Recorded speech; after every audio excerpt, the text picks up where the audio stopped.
और उनसे मिलकर उन्हें आज्ञा दी, यरूशलेम को न छोड़ो, परंतु पिता की उस प्रतिज्ञा के पूरे होने की बात जोते रहो जिसकी चर्चा तुम मुझसे सुन चुके हो। और लूका 24 अध्याय के 49 पद में यीशु ने कहा,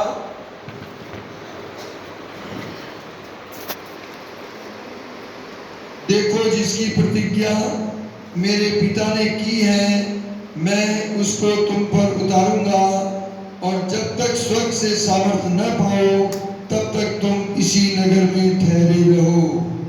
ये बात यीशु मसीह ने कही स्वर्गारोहण होने से पहले कह रहे थे। जब स्वर्गारोहण होने का टाइम आया तो यीशु मसीह पहाड़ी पर चले गए और उन्होंने कहा, जब तुम ऊपर से पवित्र आत्मा प्राप्त करोगे तब तुम सामर्थ पाओगे, तब तुम जाना। तो चेले ऊपर वाली कोठरी में बैठ गए और इंतजार करते रहे, पवित्र आत्मा नीचे आएगा। आज के दिन वो पवित्र आत्मा नीचे आया। उस दिन तक यहूदी धर्म का प्रचलन था, पुराने नियम का प्रचलन था। लोग यरूशलेम के मंदिर में जाते थे, मंदिर पे हाथ रखकर प्रार्थना करते थे, कहते थे, पिता परमेश्वर मसीहा को भेज, मसीहा को भेज। और मसीहा उनके पास से जा रहा था। उन्हें समझ नहीं थी। यीशु ने पुराने नियम में जो कुछ कहा गया था उसको पूरा किया। मसीहा आएगा, पाप क्षमा करेगा, कुर्बानी देगा, लहू बहाएगा, परमेश्वर का मेमना वध किया जाएगा। यीशु ने जब ये सब बातें पूरी कर दी, वो मर गया, गाड़ दिया गया, तीसरे दिन जी उठा, 40 दिन तक दिखाई दिया। 40वें दिन जब स्वर्गारोहण हो रहा था तब उसने ये बात कही कि पिता की प्रतिज्ञा की बाट जोड़ना। पिता की प्रतिज्ञा क्या थी? ये एजकल 11 अध्याय, एजकल 36 अध्याय, योएल नबी 2 अध्याय 28 पद के आगे वहां पर पिता ने कहा था, मैं अंत के दिनों में अपनी आत्मा हर एक प्राणी पर उड़ेलूंगा, अपनी आत्मा उड़ेलूंगा। ये कहा था।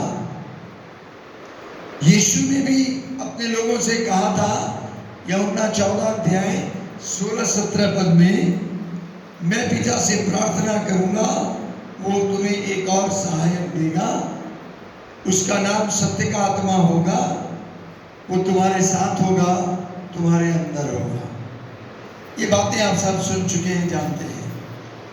लेकिन असल में घटना कब घटी?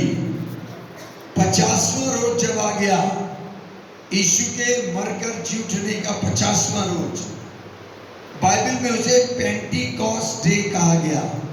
पेंटिकॉस्ट दिन क्या कहा गया? सब बोलिए, वो आज का दिन है। बोलिए, आज का दिन है। आज का दिन है। आज ऊपर वाली कोठरी में 120 लोगों के ऊपर प्रभु का आत्मा उतरा। उस दिन तक सब लोग यहूदी धर्म का पालन करते थे, जैसे विधि विधान लिखा था। लोग अपने बलिदान लेकर आते थे। बलिदान कैसे लाते थे? 4 पैर वाला जानवर वध करा जाता था और उसका लहू छींका जाता था। एक टुकड़ा मांस का रख देते थे अपने पास, बाकी वापस कर देते थे, वो अपने लोगों में बांट देते थे। आज भी मुसलमान ये करते हैं, कुर्बानी। कई जगह हिंदू पहाड़ों पे बकरे की बलि चढ़ाते हैं, आपने सुना हो। लेकिन वो प्रथा बंद हो गई। अब परमेश्वर का मेमना आया, उसने अपना वध किया और इतिहास बदला। इतिहास में क्या बड़ा बदलाव आया? यहूदी धर्म जो था, अब धर्म की जगह मसीहत ने अपना लिया। लोग मसीही जीवन अर्थात ईश्वरीय जीवन को जीने लगे। ईश्वरीय जीवन जीने के लिए, गॉड काइंड्स ऑफ लाइफ को जीने के लिए, क्राइस्ट लाइफ को जीने के लिए, ख्रीस्ट लाइफ को जीने के लिए एक क्रांतिकारी आंदोलन इस दिन से शुरू हो गया। बाइबल में एक पद है, मैं पढ़ने जा रहा हूं, आप सुनिए। प्रेरित अध्याय मैं 1 पद से पढ़ूंगा। लिखा है, जब पेंटिकोस्ट का दिन आया अर्थात आज का दिन, तो वे सब के एक जगह इकट्ठे हुए। एकाएक आकाश से बड़ी आंधी की सी सनसनाहट का शब्द हुआ। उससे सारा घर जहां बैठे थे गूंज गया। उन्हें आग की सी जीभें फटती हुई दिखाई दी और उनमें से हर एक के ऊपर आ ठहरी। वे सब पवित्र आत्मा से भर गए। जिस प्रकार आत्मा ने उन्हें बोलने की सामर्थ्य दी, वे अन्य अन्य भाषा बोलने लगे। अगर इसके आगे आप पढ़ेंगे, लिखा आकाश के नीचे कि हर एक जाति में से भक्त यहूदी यरूशलेम में रह रहे थे। जब ये शब्द हुआ तो भीड़ लग गई। लोग घबरा गए, क्योंकि हर एक को यही सुनाई देता था कि वे मेरी भाषा बोल रहे हैं। वे सब चकित और अचंभित होकर कहने लगे, देखो, ये हम जो पार्थी, मेदी, एलामी, मेसोपोटामिया, यहूदिया, कप्पुदिकिया, पुंतुस, आसिया, फ्रूगिया, फंगूलिया, मिस्र, लीबिया, कुरेने, आस और उसके आसपास इन सब देशों के रहने वाले और रोमी प्रवासी थे, अर्थात यहूदी और यहूदी मत धारण करने वाले क्रेतो और अरबी थे, परंतु अपनी अपनी भाषा में उससे परमेश्वर के बड़े बड़े कामों की चर्चा सुनते हैं। वे सब चकित हुए और घबराकर एक दूसरे से कहने लगे, ये क्या हो रहा है? लेकिन दूसरों ने ठट्ठा करके मजाक उड़ा के कहा, इन्होंने नई मदिरा पी है। देखिए क्या हुआ उस दिन, तेज आंधी की शब्द आया। वो जगह जहां वो बैठे थे गूंज गया, जैसे आंधी चलती हो, और आकाश से आग की लपटें उतरी, उनकी जुबान पे ठहर गई। वे सब अन्य भाषा बोलने लगे। पवित्र आत्मा उन सब के ऊपर आ गया। वहां पर 10 देशों के लोग मौजूद थे। हर व्यक्ति यही समझ रहा था, ये कैसे मेरे देश की भाषा बोल रहा है, ये तो यूनानी है। लोगों को अपने अपने देश की भाषा समझ में आ रही थी। लोगों ने कहा, लगता है इन्होंने शराब पिया है। आपको मालूम असल में उस दिन हुआ क्या? पेंटिकॉस्ट के दिन क्या हुआ? इधर से कोई बताए क्या हुआ?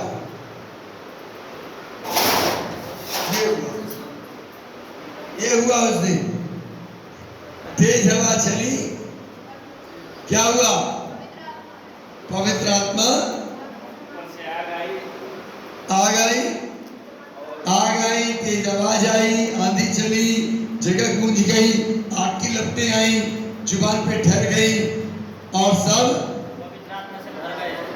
ये सब बाइबल में लिखा, ये सब हुआ। ये सब प्रकटीकरण था, दिखाई दे रहा था ये हो रहा है, लेकिन एग्जैक्टली हुआ क्या? असल में हुआ क्या?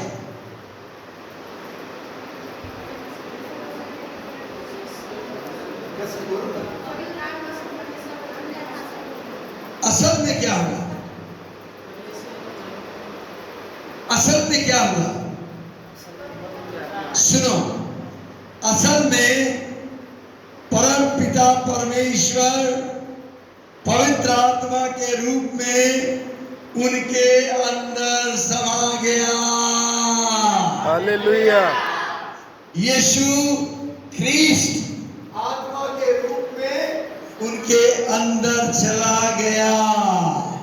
असल में उनका पवित्र आत्मा का मंदिर बन गया। हालेलुया। ईंट गारे का मंदिर अब मंदिर नहीं रहा, अब उनका शरीर आत्मा का मंदिर बन गया। प्रभु उनके अंदर समा गया। प्रभु कह रहा है मैं तुम्हारे संग रहूंगा। पुराने नियम से परमेश्वर चाहता था, आदम की गलती की वजह से परमेश्वर आत्मा के रूप में बाहर चला गया, लेकिन निर्गमन की पुस्तक में आया, वाचा के संदूक में वो रहने लगा, अति पवित्र स्थान में रहने लगा। लोग मंदिर में आने लगे, जहां जहां इजरायली जाते वाचा का संदूक लेकर जाते। हजारों इजरायली टेंट लगा के रहते। प्रभु कहता नहीं, मैं भी यही टेंट लगा के तुम्हारे साथ रहूंगा। हालेलुया। उसका टेंट लगाया जाता, अंदर वाचा का संदूक रख दिया जाता।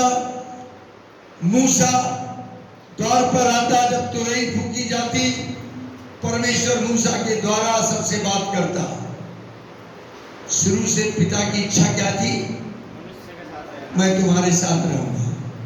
कोई बात नहीं, तुम जंगल में जाओगे, मैं जंगल में भी जाऊंगा। तुम टेंट में रहोगे, तंबू लगा के, मैं भी तंबू लगा के रहूंगा। शुरू से पिता की इच्छा थी। फिर एक मंदिर बना गया। बोले तुम मंदिर में रहोगे, मुझे मंदिर में बिठा दिया, मैं तो तुम्हारे साथ रहना चाहता हूं। सो इस काम को पूरा करना चाहता था। यीशु मसीह मरकर जब जी उठा, जीवनदायक आत्मा बन गया। उस दिन परमेश्वर पवित्र आत्मा के रूप में 120 लोगों के अंदर आ गया। मनुष्य की आत्मा, प्रभु की आत्मा, दोनों एक हो गई। हालेलुया। हालेलुया। प्रभु कहता तू चलेगा तो मैं भी चलूंगा, तू खाएगा मैं भी खाऊंगा, तू मुस्कुराएगा, मैं भी मुस्कुराऊंगा। हालेलुया। मैं तुझ में रहूंगा और तू मुझ में। रहेगा। ये बात उस दिन हो गई। आज के दिन ये इतना बड़ा काम हो गया। बोलिए हालेलुया। हालेलुया। समझ में आई बात? असल में क्या हुआ आज के दिन? क्रांतिकारी परिवर्तन हो गया। लोगों को ये सच्चाई मालूम नहीं है। लोग आज भी चांद तारे, पहाड़, नदी को पूज रहे हैं, जानवर को पूज रहे हैं, पौधों को, पेड़ों को पूज रहे हैं। असल में प्रभु अब तुम्हारे अंदर है। हालेलुया। मुस्कुराओ, आनंदित हो, पड़ोसी को हिलाओ डुलाओ, बोलो प्रभु तेरे अंदर रहता है। इस दिन से लोगों ने क्या कहना शुरू किया? जय मसीह। आपस में जय मसीह करते हो? करते हो? इसका मतलब क्या है? आपके अंदर जो मसीह बैठा है, जय मसीह।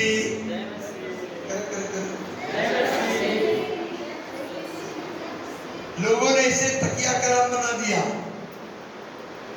तकिया कलाम नहीं है, आपके अंदर मसीह है, मैं उसको कह रहा हूं भैया जय मसीह, जय मसीह। सब एक दूसरे को जय मसीह की।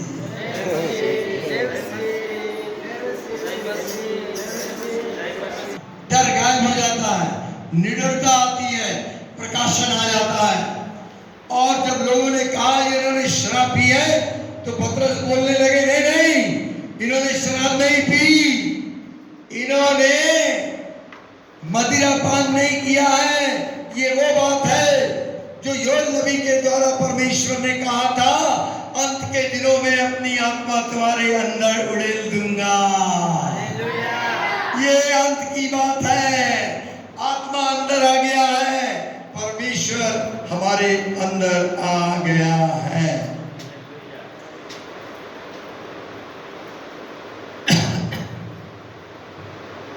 पतरस जब ये प्रचार करने लगे तो पतरस ने कहा, जिस यीशु मसीह को तुमने क्रूस पे मारा है, हम उसके गवाह हैं। हमने अपनी आंखों से उसे देखा है, छुआ है, ध्यान से सुना है कि पवित्र आत्मा ने उसे मुर्दों में से जिंदा कर दिया है। जब वो पहला प्रचार यीशु मसीह का कर रहा था, यीशु के बलिदान के बारे में बता रहा था, तो लोगों के हृदय छिद गए। जब पवित्र आत्मा की उपस्थिति में वचन का प्रचार हो रहा था, लोगों के शरीर प्राणात्मा आर पार छिद गया। लोग दौड़ के आए पतरस के पास, कहने लगे, पतरस भैया हम क्या करें? तो जानते हो पतरस ने क्या कहा? पतरस ने कहा, पश्चाताप करो, मन फिराओ, मैंने भी यही किया था। याद आई, पतरस ने यीशु का इनकार किया था 3 बार। उसे याद आ गई कि मैं भी कोने में फूट फूट के रोया था, पश्चाताप किया था, और तब यीशु मसीह मुर्दों में से जिंदा होकर मेरे पास आ गए थे।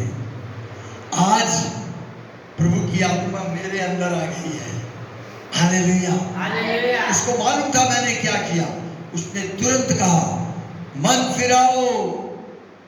प्रेरित 2 अध्याय। पापों की क्षमा के लिए यीशु मसीह के नाम से बपतिस्मा ले, तब तुम पवित्र आत्मा का दान पा जाओगे। यीशु को ग्रहण करो, यीशु का बपतिस्मा लो। यीशु का बपतिस्मा मतलब पवित्र आत्मा का बपतिस्मा। जब आपको ये मिलेगा तो आपके अंदर पवित्र आत्मा गिफ्ट के रूप में आ जाएगा। हालेलुया। हालेलुया। जिसके पास पहला गिफ्ट होगा उसी को दूसरा गिफ्ट मिलेगा। पहला गिफ्ट यीशु मसीह, परमेश्वर का बेटा। जिसके पास परमेश्वर का बेटा है उसी को दूसरा गिफ्ट मिलेगा। दूसरा गिफ्ट पवित्र आत्मा। पवित्र आत्मा तुम्हें मिल जाएगा। और तब 3000 लोगों ने यीशु मसीह को ग्रहण कर दिया और पहली कलीसिया का जन्म हो गया। हालेलुया। आज के दिन पवित्र आत्मा का जन्मदिन है। आज के दिन यीशु की दुल्हन का जन्मदिन है। यस। आज के दिन प्रभु की कलीसिया का जन्मदिन है। हैप्पी बर्थडे कह दीजिए। Happy birthday. हैप्पी बर्थडे कर रहे हैं। Happy birthday to you. Holy spirit बोलिए, happy birthday to holy spirit. Happy birthday to holy spirit. Happy birthday. ताली की ऐसे ताली बजाना, आवाज नहीं। पहला पॉइंट, जकरिया 4:6 प्रभु के वचन में लिखा है, ये ना तो बल से होगा ना शक्ति से, मेरी आत्मा के द्वारा होगा। पन्ने भी नहीं खुल पाए उनका। कैसे होगा? वचन कैसे फैलेगा? पवित्र आत्मा के द्वारा होगा। जब तक पवित्र आत्मा तुम पे नहीं आएगा तुम घर में बैठे रहोगे। ये न तो बल से होगा न शक्ति से होगा, पर मेरी आत्मा के द्वारा होगा। प्रभु ने कहा हबक्कुक 2:14 में, पृथ्वी यहोवा की महिमा के ज्ञान से ऐसी भर जाएगी जैसे समुद्र पानी से भर जाता है। ये कैसे होगा? बोले पवित्र आत्मा के द्वारा होगा। पवित्र आत्मा के द्वारा होगा। बोलिए एक बार और, पवित्र आत्मा के द्वारा होगा। दूसरा, परमेश्वर ने अपना निवास स्थान बदल दिया। पहले प्रभु कहाँ रहते थे? वाचा के संदूक में। ईंट गारे के मंदिर में। अब मंदिर में नहीं रहते, मंदिर का पर्दा फट गया, यहोवा की उपस्थिति निकल गई। अब कहाँ रहते हैं? मेरे अंदर। पोर्टेबल मंदिर में, चलता फिरता मंदिर, वाचा का संदूक में नहीं। बोलो मैं चलता फिरता वाचा का संदूक हूँ। मैं चलता फिरता वाचा का संदूक हूँ। मैं प्रभु का मंदिर हूँ। मैं प्रभु का मंदिर हूँ। अब प्रभु का वचन पत्थर की स्लेट पे नहीं लिखा रखा है, अब मेरे हृदय की पटिया पे वचन लिखा है। हालेलुया। बोलो बोलो बोलो हालेलुया। हालेलुया नहीं, बोलो पत्थर की पटिया पर अब वचन नहीं लिखा है, क्या भी वचन नहीं लिखा है, मेरे दिल की पटिया पे लिखा है। मेरे दिल की पट्टियों पे लिखा है। प्रभु ने कहा कि मैं तुम्हारे दिल पर अपनी नई वाचा लिखूंगा। तुम्हारे दिल पर नई वाचा लिखूंगा। हम परमेश्वर के जीवित मंदिर हैं। हम परमेश्वर के जीवित मंदिर हैं। दूसरा कुरिन्थियों 6:16 पद पढ़िए।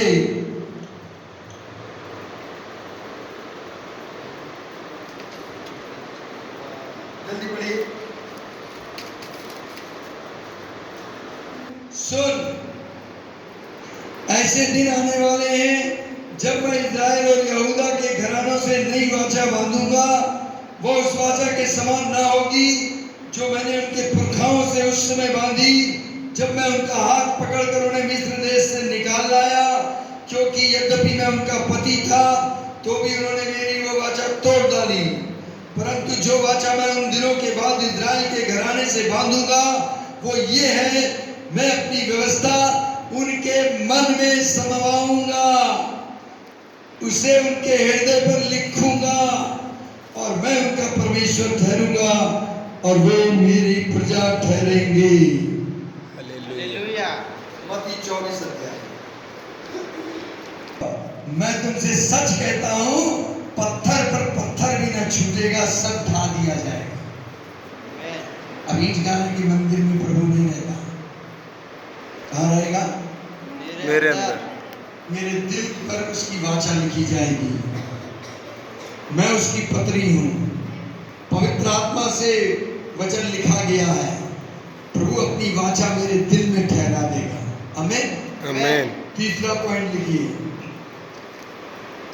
आराधना का स्थान यरूशलेम में मंदिर से अन्य समुदायों के घर में बदल गया। हमारा घर अब सभी जातियों के लिए प्रार्थना का घर बन गया। पहले यरूशलेम में जाकर लोग प्रार्थना करते थे, अब कहां से हो रही है प्रार्थना? मेरे अंदर से। सब जातियों के लिए प्रार्थना का घर कहलाएगा मेरा घर।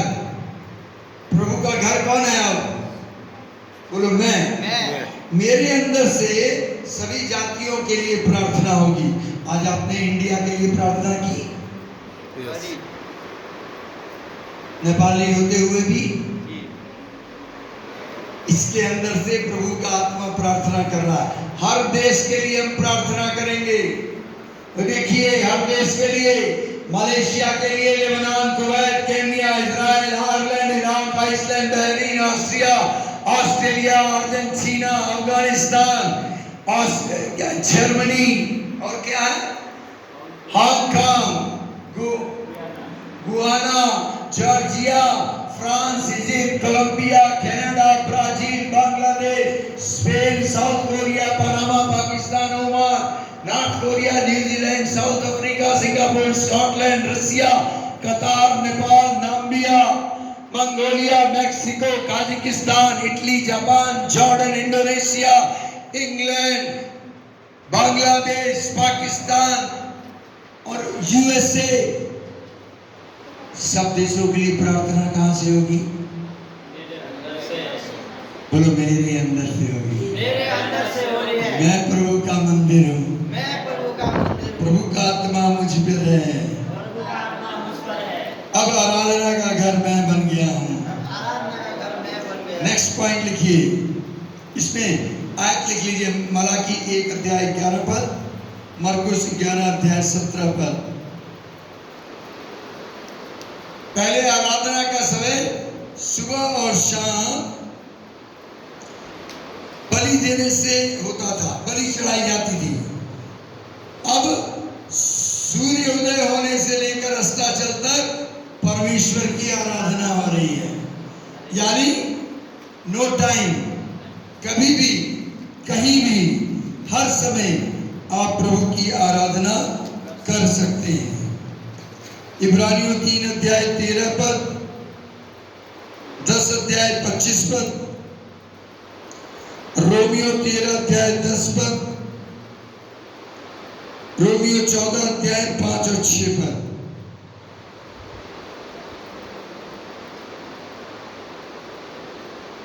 अब प्रार्थना का तरीका भी बदल गया। पहले हम डर के मारे यहोवा के सामने जाते थे, डर के प्रार्थना करते थे। अब हम प्यार के साथ जाते हैं अपने पापा के पास। पापा से डरने की जरूरत नहीं है, आप जाकर उससे गले लिपट सकते हैं। अगर आप पुराने नियम में रहेंगे तो आपको डर के जाना होगा, सारे नियम फॉलो करने पड़ेंगे, प्रोटोकॉल निभाना पड़ेगा। बड़े व्यक्ति से मिलना है तो प्रोटोकॉल है ना, आप जा नहीं सकते, सिक्योरिटी गार्ड लगे हुए हैं। लेकिन पापा है तो आप भीड़ को चीर के जा सकते हैं। हालेलुया। अभी प्रार्थना का तरीका बदल गया। अब मैं जाकर गले लग सकता हूँ, उसके चरणों से लिपट सकता हूँ, आंसुओं से उसके चरणों को धो सकता हूँ। आमीन। आमीन। प्रार्थना का तरीका बदल गया है। अब मैं उसे पिता करके बुला सकता हूँ।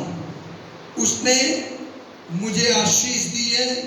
उसने कहा है कि जाकर लोगों की आंखें खोलो, जो अंधकार में है उन्हें ज्योति में लाओ, जो मृत्यु के बंधन में उन्हें जीवन में लाओ, जो असत्य में है उन्हें सत्य की ओर लाओ। नोट करिए, प्रेरित 26 अध्याय 18 पद, लूका 11:2, पहला तिमोथी 2 अध्याय 1 से 4,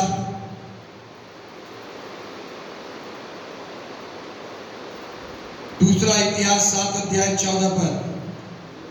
फिर से बोल रहा हूं, प्रेरित 26:18, लूका 11:2, पहला तिमोथी 2 अध्याय 1 से 4, दूसरा इतिहास 7:14, यिर्मयाह 29:7।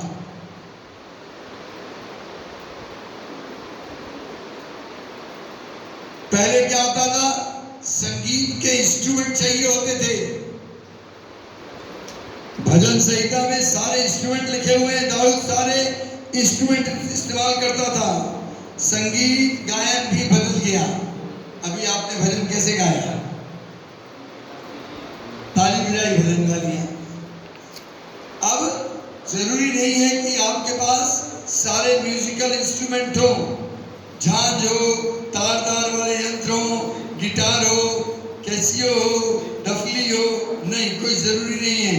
अब हम आपस में भजन गान, स्तुति गान करते हैं, हृदय के अंदर आनंद होता है, गुनगुना सकते हैं। 2 लाइन का गीत गाएं, उसे महसूस करें। हेलो, जब प्यार होता है किसी से तो आप अंदर गुनगुनाते हैं, ऐसे कर रहे हैं जैसे कभी हुआ ही ना। भजन संहिता 150, इफिसियों 5:19 कल सीखा था, कुलुसियों 3:16, मसीह के वचन को अपने हृदय में अधिकाई से बसने दो, सिद्ध ज्ञान सहित एक दूसरे को सिखाओ, चिताओ और अपने अपने मन में अनुग्रह के साथ परमेश्वर के लिए भजन, स्तुति गान और आत्मिक गीत गाओ। अन्य जातियां यहां से चुरा के ले गई, फिल्म इंडस्ट्री वाले चुरा के ले गए। एक पिक्चर वाले ने गाना बना दिया, तेरे हाथ में मेरा हाथ हो, सारी जन्नतें मेरे पास हो। अगर आप हाथ प्रभु के हाथ में दे दें, स्वर्ग आपके पास आ जाएगा। एक पिक्चर आई थी, उसमें एक गीत था, मुझे बहुत अच्छा लगता था। मैं अक्सर अपनी पत्नी से कहता था, क्या गीत था वो?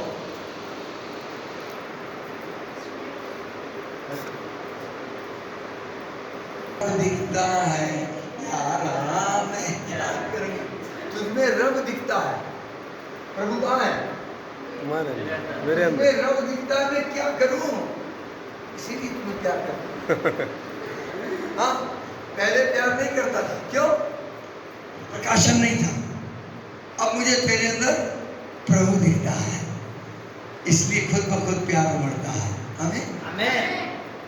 तभी तुम इस आज्ञा का पालन कर पाओगे। आपस में एक दूसरे से मेरे जैसा प्यार करो जैसा मैंने तुमको किया है। Hallelujah, hallelujah, hallelujah.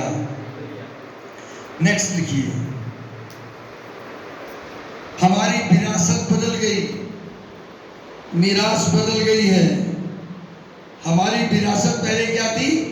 संसारिक चीजें, जमीन, जायदाद, दौलत।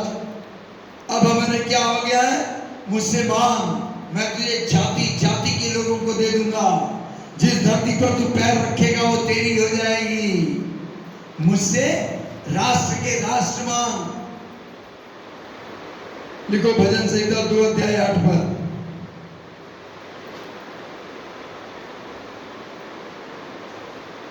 अगला पॉइंट, पुरोहितवाद बदल गया। पहले लोग पुरोहित प्रक्रिया चलती थी, आज भी लोगों में चलती है जिनको ये ज्ञान नहीं है। तुमने देखा पुरोहित लोग कौन से रंग के कपड़े पहनते हैं? सफेद। पीले गेरुआ कलर के। गेरुआ कलर समझते हो? कुछ इस तरीके का। बाबा लोग कौन से रंग के कपड़े पहनते हैं? पीला। बाबा से पूछना ये रंग कहां से स्टार्ट हुआ, क्यों पहनते इस रंग के कपड़े? काले के नहीं पहन लेते?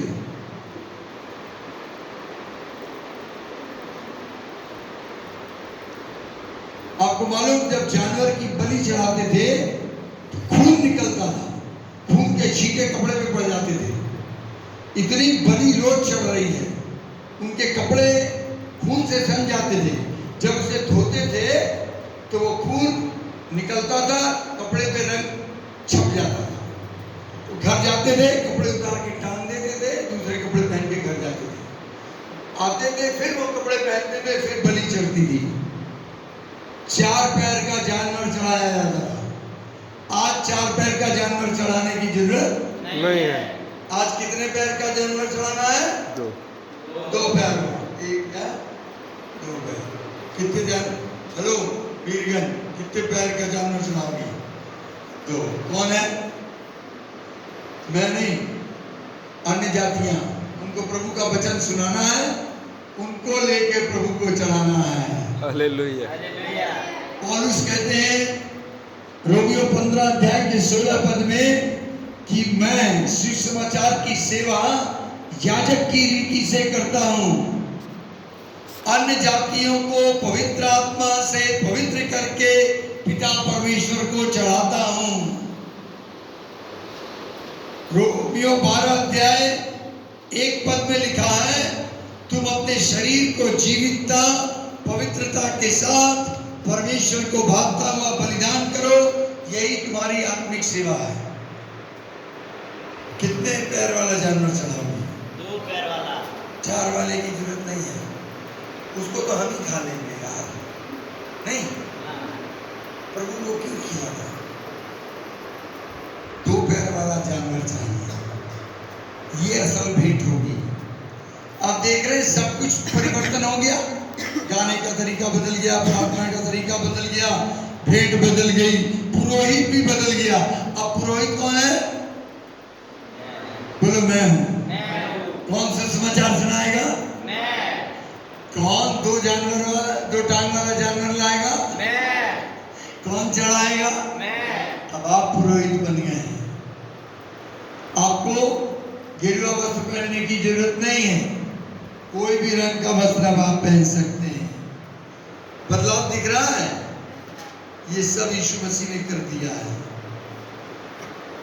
कपड़े भी बदल गए, पुरोहित भी बदल गया और पुरोहित के कपड़े भी बदल गए। नेक्स्ट लिखिए, भेंटी भी बदल गई। पहले नियम था 10% देना पड़ेगा, अब क्या करना है? अब जो जैसा मन में ठाने वैसा दे। आपको उदारता के साथ देना है।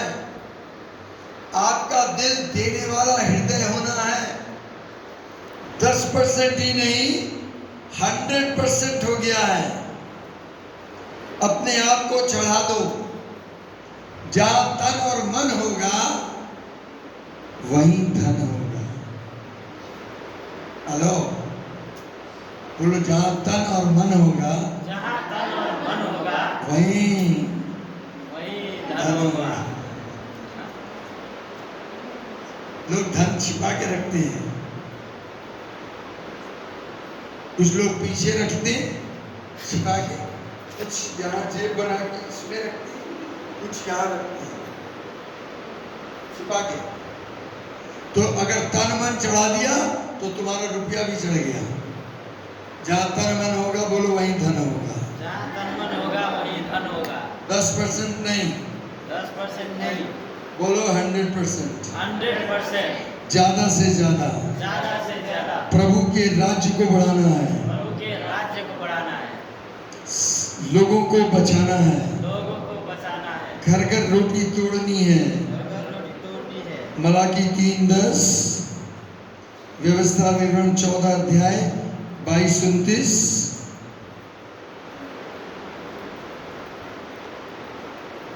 पहला कुरिन्थियों 11 अध्याय 20 से 23,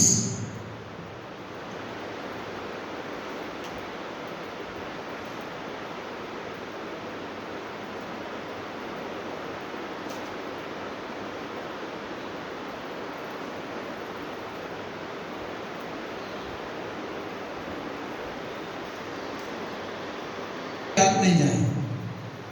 किसी से मिलते हैं, किसी संगति में जाते हैं, तो आपने अपने आप को समर्पित करना है। नेक्स्ट लिखिए, भोजन भी बदल गया। पहले मनादी थी, ये नहीं खाना, ये नहीं खाना, ये नहीं खाना। अब धन्यवाद देकर सब कुछ खा सकते हो तुम पवित्र करके। क्यों? क्योंकि जो तुम खाते हो वो पेट में जाता है, उससे कोई फर्क नहीं पड़ता, संडास के रास्ते बाहर हो जाता है। लेकिन जो दिल के भंडार से निकल कर आता है, उससे तुम सुदर्शित होते हो। तो आपके मनों में क्या है, ये बात फर्क पैदा करेगी। हमें आमेन। भविष्यवक्ता भी बदल गए। पहले लोग भविष्यवाणी करते थे,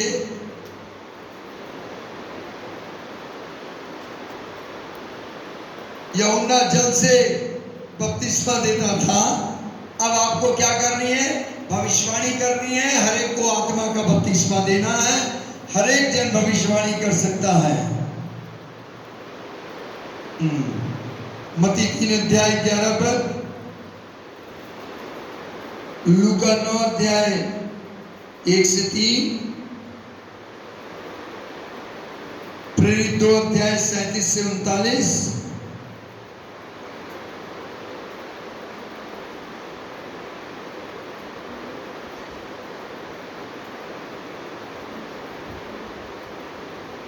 नेक्स्ट पॉइंट, व्यवस्था बदल गई। पहले व्यवस्था क्या थी? व्यवस्था का मतलब कानून, बोलो, कानून, नियम, नियम, लॉ, बोलो लॉ। अंग्रेजी में लॉ, LAW, लॉ, कानून, नियम, व्यवस्था। आपको मालूम मूसा के कितने कानून थे? 613 कानून थे। एक कानून पूरा नहीं हो पाता। 613 कानून आपको पालन करने हैं, लोग कर नहीं पा रहे। यीशु ने आकर कहा, मैं तुम्हारी व्यवस्था को समाप्त करने नहीं आया हूं, तुम्हारी व्यवस्था को पूरा करने आया हूं। Hallelujah, hallelujah. ठीक है। अब आपको 613 कानून नहीं पालन करने हैं, अब सारी व्यवस्था, हेलो, पसंद आए तो मुस्कुराना पड़ेगा, चिल्ला के, कुर्सी से कूद के। 613 कानून मानोगे या एक? यीशु ने 613 कानून को एक कानून में बदल दिया। अपने पड़ोसी से अपने समान प्यार करो। अगर तुम पड़ोसी को प्यार करोगे तो सारी व्यवस्था को पूरा कर दोगे। हालेलुया। आत्मा मेरी जुबान इस्तेमाल करता है, पवित्र आत्मा मेरी जुबान इस्तेमाल करता मेरे है, हाथ इस्तेमाल करता है, मेरे हाथ इस्तेमाल करता मेरी है, आंख इस्तेमाल करता मेरी है, आंख इस्तेमाल करता है, मेरी आंख से देखता है, मेरी आंख से देखता मेरे है, हाथ से छूता है, मेरे हाथ से छूता मेरे है, मुख से बोलता है। मेरे मुख से बोलता है। हम दोनों मिलके काम कर रहे हैं। हम दोनों मिलके काम कर रहे ये हैं। किसने काम किया? उस जमाने में जब पवित्र आत्मा उतरा, साधारण लोगों ने। किसने किया? साधारण लोगों ने। ज्यादा पढ़े लिखे लोग नहीं थे, ज्यादा टैलेंटेड भी नहीं थे। ये साधारण लोग थे, बुद्धि से भरे थे, विश्वास से भरे थे, आत्मा से भरे थे। समर्पण था, विश्वास था। बोलो, विश्वास से भरे थे, विश्वास से भरे थे, आत्मा से भरे थे, आत्मा से भरे थे, बुद्धि से भरे थे। बुद्धि से भरे थे। पवित्र आत्मा ने इन्हें इस्तेमाल किया। पवित्र आत्मा ने इन्हें इस्तेमाल ये किया। घर घर गए, गांव गांव गए। टाइम पे जब पहली बार कलीसिया बन रही थी, उनके पास कोई भवन नहीं था। था? नहीं था। कोई पुरोहित था? नहीं था। कोई बिशप था? तो ये इनके पास ना तो भवन था, ना पुरोहित था, ना दशमांश था। ये लोग घर घर रोटी तोड़ते थे, सुसमाचार दूसरों के साथ साझा करते थे, शिष्य बनाते थे और उन्हें भेज देते थे। प्रेरितों 2 अध्याय 42 से 42 पद, 46 पद, 4 अध्याय 34-35 पद। हमने क्या सीखा? किसने किया? पवित्र आत्मा ने। कैसे किया? साधारण लोगों को इस्तेमाल किया। क्या किया? सुसमाचार सुनाया, शिक्षा दी और भेजने का काम किया। रिजल्ट क्या निकला? लिखो, परिणाम क्या हुआ? हर दिन नए विश्वासी जुड़ने लगे, हर दिन शिष्य बनने लगे, शिष्यों की संख्या में बढ़ोतरी हो गई। हर दिन पवित्र आत्मा से लोग परिपूर्ण होने लगे, घरेलू संगतियां शुरू हो गई। प्रेरित 2 अध्याय 42 पर,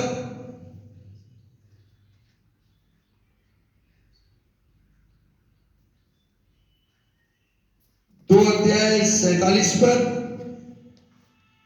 6 अध्याय 7 पर,